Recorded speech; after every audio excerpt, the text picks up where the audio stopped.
오늘 읽은 말씀에 근거해서 이사야서 강의 8번째 시간으로 기쁨의 큰 잔치라고 하는 제목으로 말씀드리겠습니다. 25장 5절부터 6절부터 해서 8절까지 있는 이 잔치의 이 그림은 우리가 성찬을 할 때마다 많이 묵상하게 되는 것 같은 말씀이죠. 우리를 천상의 잔치로 초대하시는 것 같은 하나님, 예수 그리스도를 통해서 우리가 하나님의 그 잔치의 자리로 나아갈 수 있게 된 것을 묵상하면서 우리가 성찬에 참여하곤 하는데요. 오늘 이 말씀이 이사야서 25장 안에서 어떤 의미를 가지고 있는지 조금 더 분명하게 살펴보는 시간이 되면 좋겠습니다. 이사야가 환상을 보았습니다. 하나님께서 환상을 통해서 자기의 뜻을 알려주시죠. 13장부터 23장에서는 이스라엘 인근의 여러 나라와 민족을 향해서 하나님께서 심판하시는 내용이 나옵니다. 그리고 24장부터 27장에서는 그것보다 범위가 더 확대돼서 전 우주적인 심판에 대해서 이야기를 합니다. 그러나 이사야서의 특징 중에 하나는 심판만을 이야기하는 것이 아니라 심판과 더불어 구원에 대한 이야기를 하고 있습니다. 하나님께 불순종했던 유다와 또 이스라엘을 향해서 하나님께서는 진노의 막대기를 드시지만 그러나 마침내 그들을 구원하실 것에 대해서 이야기를 하고 있습니다. 이와 같은 하나님의 구원은 단지 하나님께서 선택하신 백성에게만 국한되지 않습니다. 하나님께서 때가 되면 이스라엘 민족뿐만 아니라 세계 열방을 자기에게로 돌아오게 하시는 귀한 일을 행하시리라 라고 하는 구원과 회복에 대한 약속들이 이사야서에 많이 등장합니다. 오늘 본문에 보면 하나님께서 잔치를 배설하시고 자기 백성을 또 자기가 사랑하는 자들을 그 잔치의 자리로 초대하여서 이제까지 당했던 억울함과 또한 수모뿐만 아니라 우리 인생의 가장 어려운 문제인 사망의 부분을 해결해 주시고 그것을 통해서 참된 자유와 참된 기쁨을 누리게 해주시는 부분에 대해서 이야기를 하고 있습니다. 이사야서 25장은 그러기에 기쁨과 축하의 장이라 할 수 있습니다. 이 기쁨과 축하의 이 장면에 내가 포함될 수 있는 가장 중요한 근거가 있다면 그것은 바로 예수 그리스도의 십자가와 부활로 인하여 내가 그 자리에 있게 되었다라고 하는 것을 우리가 확인할 수 있습니다. 오늘 읽은 말씀에 보면 하나님의 주권적인 계획이 등장합니다. 하나님께서 계획하시고 그 계획하신 것은 그냥 갑작스럽게 어떤 상황에 대비하여서 임기응변으로 계획을 세우시고 일을 실행하시는 하나님이 아니라 이 세상을 창조하시기도 전에 하나님의 생각 속에 하나님의 계획 속에 어떤 일이 존재했고 그 일은 반드시 하나님의 때에 이루어진다라고 하는 것을 오늘 말씀은 이야기하고 있습니다. 하나님의 주권적인 섭리, 역사라고 할 수 있습니다. 그리고 하나님께서는 자기를 대적하고 자기에게 반항하는 독재자 그리고 억압자의 나라를 변화시키는 하나님이라고 그렇게 소개하고 있습니다.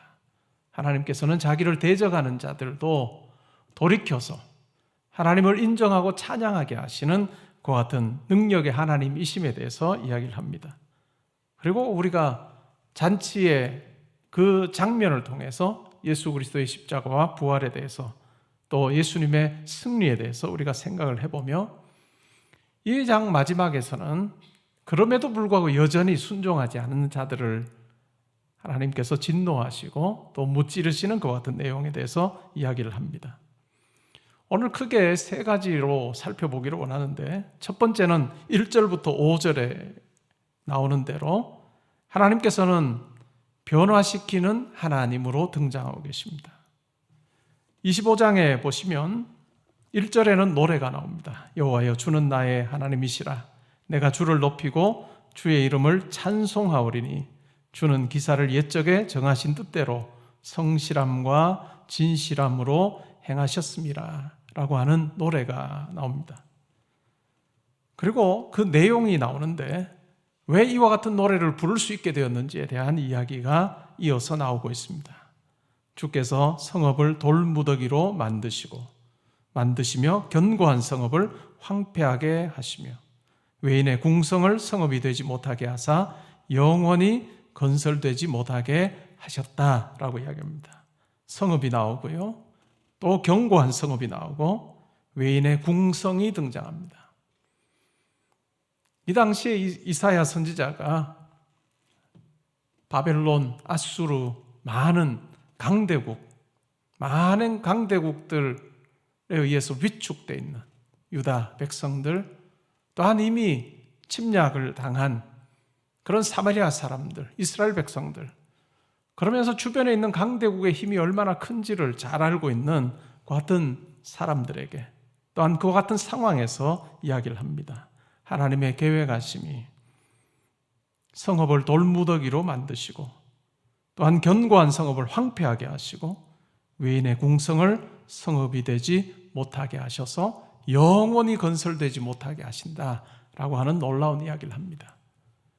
인간이 자기의 생각으로 자기의 영화를 위해서 담으로 둘러싸인 요새를 만들고 또 도시를 건설하고 그 안에서 자기의 이름을 높이는 그와 같은 일을 행할 때 하나님께서 그 가운데 개입하시면 그 성읍이 돌무더기가 되고 견고한 성읍이 황폐하게 되고 외인의 궁성이 더 이상은 건설될 수 없는 그와 같은 곳으로 바뀌는 부분에 대해서 이야기를 하고 있습니다. 그러면서 3절에 보시면 강한 민족이 주를 영화롭게 하며 포악한 나라들의 성읍이 주를 경외하리이다 라고 그렇게 이야기합니다. 이와 같이 성읍과 견고한 성읍과 외인의 궁성을 무너뜨리시고 또 다시 세워지지 못하게 하시는 그 같은 일을 통해서 이러한 자기 만족과 자기 영광을 추구했던 그 같은 강한 민족이 변화가 됩니다. 주를 영화롭게 하고 주님을 경외하는 그 같은 놀라운 변화가 일어납니다. 이들의 포악함과 또 이들의 자신만만함이 4절에 나옵니다. 포악자의 기세가 성벽을 치는 폭풍과 같을 때, 여기에서 성벽을 치는 이라고 하는 이 말은 겨울의 폭풍이라고 바꿀 수 있습니다. 성벽을 치는 대신에 겨울이라고 하는 말로 바꿀 수가 있는데요, 포악자의 기세가 성벽을 무너뜨리려고 하는 그와 같은 폭풍이나 아니면 엄동설안의 그와 같은 폭풍과 같을 때에 하나님께서는 빈궁한 자는 하나님의 백성들이라 할 수 있습니다. 하나님을 의지하고 하나님만 따르는 빈궁한 자의 요새가 되어주시고 환난당한 가난한 자의 요새가 되어주신다라고 그렇게 이야기를 하고 있습니다. 아무리 힘이 세고 아무리 강한 것 같은 힘을 가지고 있다 할지라도 하나님께서 함께 하실 때 하나님의 백성들이 위험한 상황 가운데서도 하나님으로 인해서 든든할 수 있음에 대한 이야기를 하고 있습니다. 그리고 또 이어지는 내용을 보면 폭양을 피하는 그늘이 되셨다라고 이야기합니다. 우리가 폭양이라고 하는 말은 잘 쓰지 않는데 아마 폭염이라고 그렇게 생각을 해도 좋을 것 같습니다. 폭염을 피하는 그늘이 되셨사오니 마른 땅에 사막에 정말 쨍쨍 내려쬐는 그와 같은 정말 엄청난 그와 같은 열기, 그것을 재함같이 주께서 이방인의 소란을 그치게 하시며 폭양을 구름으로 가림같이 포악한 자의 노래를 낮추시리이다.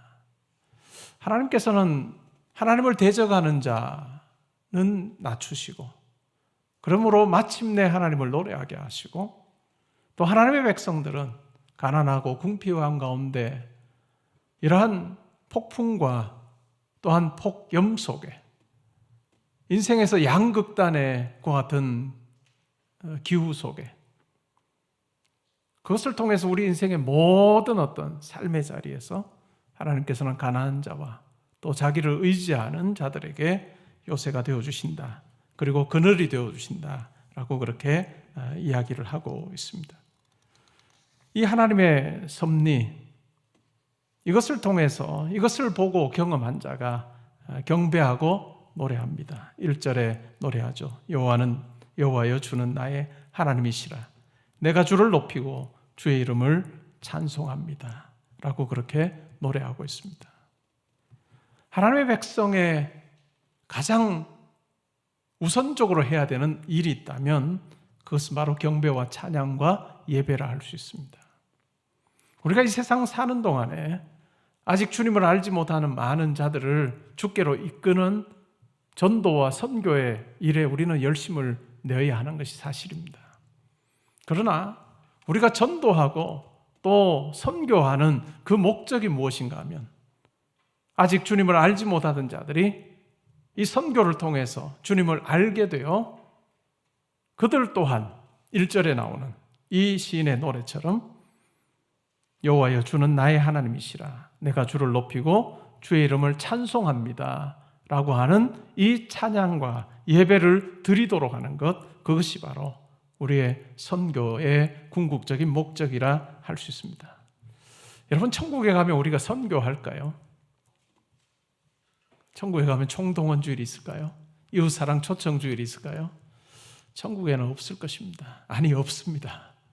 왜냐하면 다 하나님을 아는 지식이 충만하여서 선교할 필요 없이 이 하늘나라의 삶을 묘사할 때 가장 중요하게 묘사하는, 아주 두드러지게 묘사하는 그 같은 장면이 뭘까요?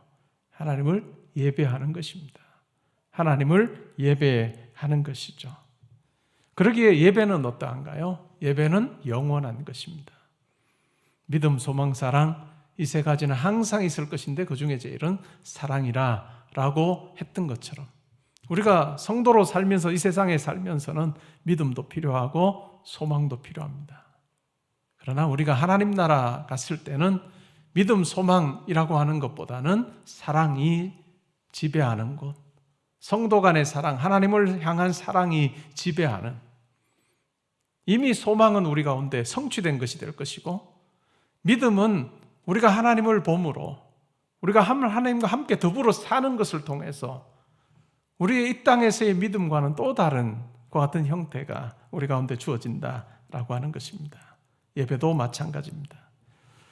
바울은 에베소서 1장 12절에서 이렇게 말합니다. 우리가 그의 영광의 찬송이 되게 하려 하심이라.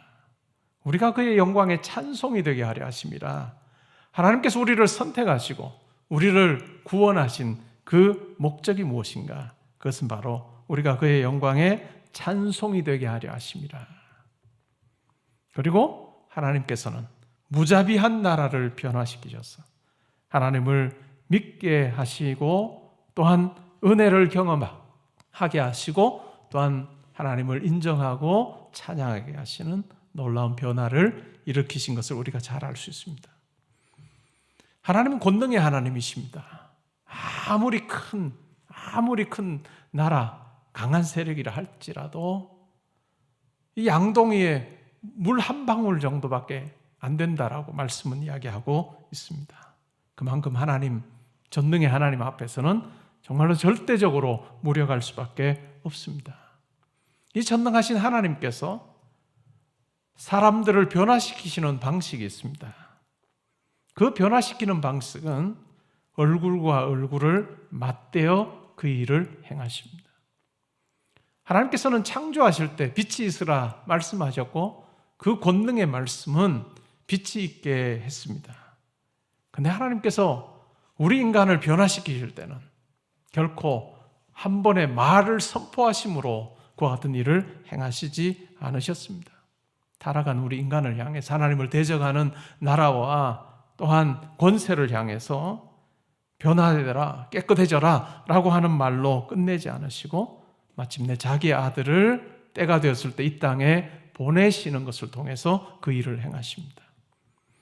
예수님께서 이 땅에 오셔서 하신 일을 보면 하나님의 아들로서 권세를 가지신 분으로서 정말로 엄청난 군중들을 모아놓고 일제히 병든 자, 귀신 들린 자 그냥 따로따로 앉게 해서 한꺼번에 치유하시는, 한꺼번에 온전하게 하시는 그 같은 방식으로 일하신 적은 없습니다.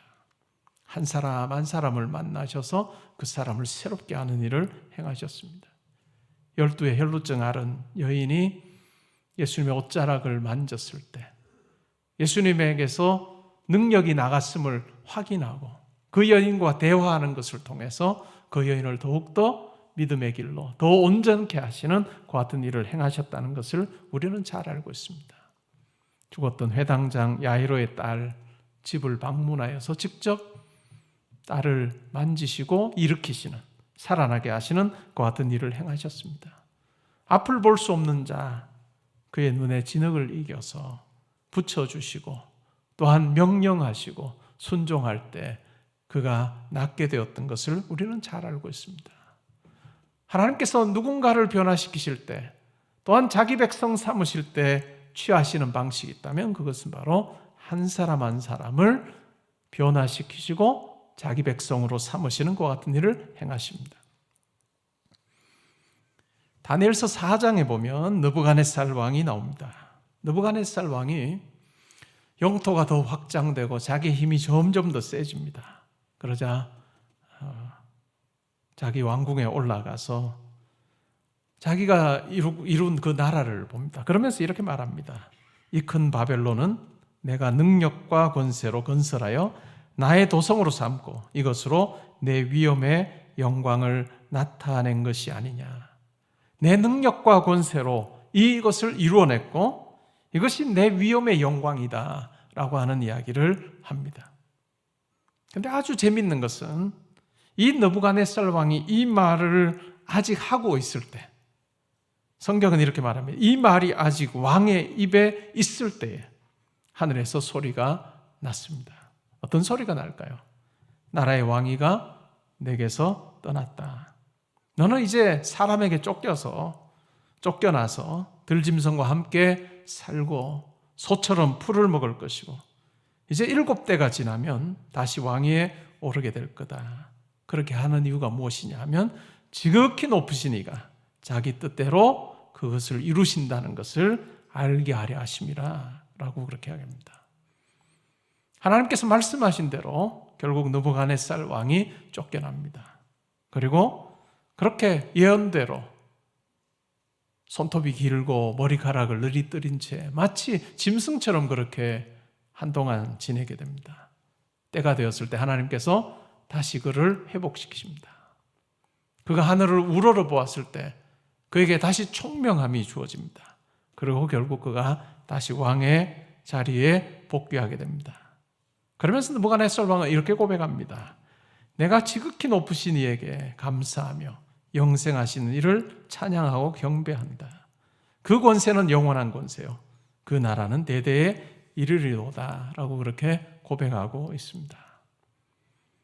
하나님을 향해서 교만하고 또 하나님 나라가 아니라 자기의 나라를 세우는 자 하나님께서는 싫어하시고 반드시 그를 낮추시고 다시 그 과정 속에서 하나님을 인정하게 하시는 그 같은 일을 행하셨던 것을 우리는 기억하고 있습니다.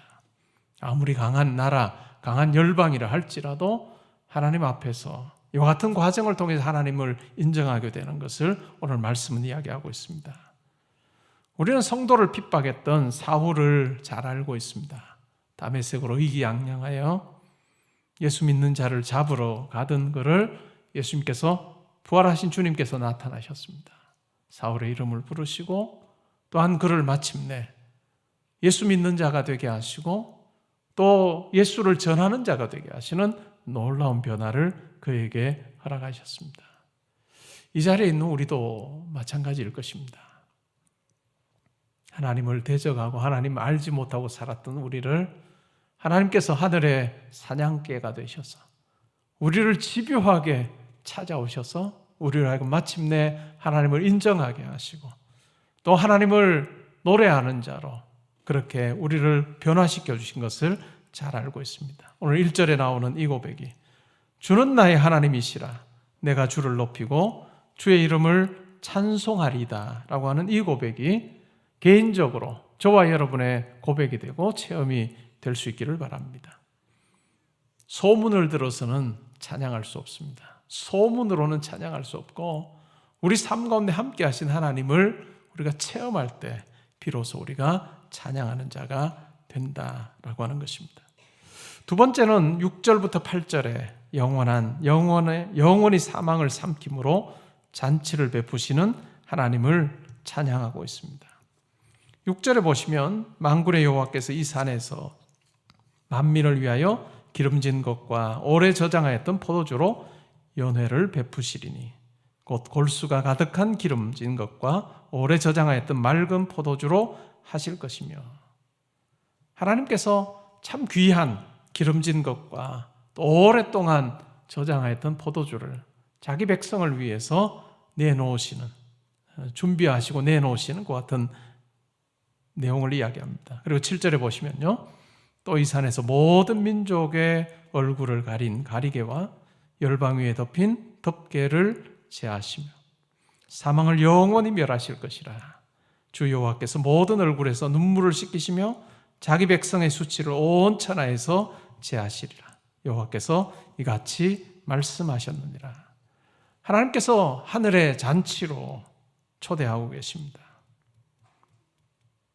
귀한 것을 준비하시고 초대하고 계시는데, 가리개와 덮개를 제하시고 사망을 영원히 멸하시고 눈물을 씻기시고 수치를 제하여 주시는, 단순히 좋은 것 제공하시는 것뿐만 아니라 이제는 슬픔에서 진정한 기쁨으로, 이제는 하나님과는 단절되어 될 수밖에 없는 그 상황을 이제는 바꾸심으로 정말 하나님과 교통하는 자가 되게 하신 그 어떤 놀라운 일을 행하셨다라고 하는 이야기입니다.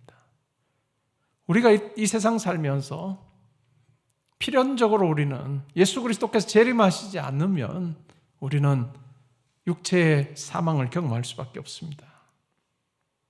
이 땅에 태어난 모든 사람들이 다 예외 없이 다 사망을 경험하게 되는 것, 그것은 마치 얼굴을 가린 가리개와 열방을 덮은 덮개처럼 사람이 사망하게 되면 그 위에 덮개를 덮습니다. 우리 인생의 필연적인 이 땅에서의 마지막 모습이라 할 수 있습니다. 그런데 하나님께서 그것을 제하여 주신다.